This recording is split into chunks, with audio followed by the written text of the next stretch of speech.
How to insert YouTube video in Canva. Hello everyone, I am Vishaka and welcome to our channel. I will take you through this step-by-step process to insert YouTube video in Canva. I hope for a subscribe and a like if this tutorial helped you.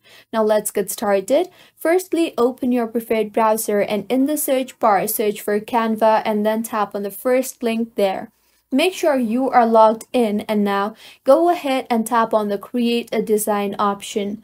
In the left side toolbar, you will see a search bar. Tap on that and then type in Embed and then tap on the Embed option. You will see the open button, tap on that. Now go ahead and paste your link here in the text box and now tap on the Add to Design option, and this is how you can insert or embed YouTube video in Canva. If you find this tutorial helpful, do subscribe to our channel. Thank you for staying with us until the end.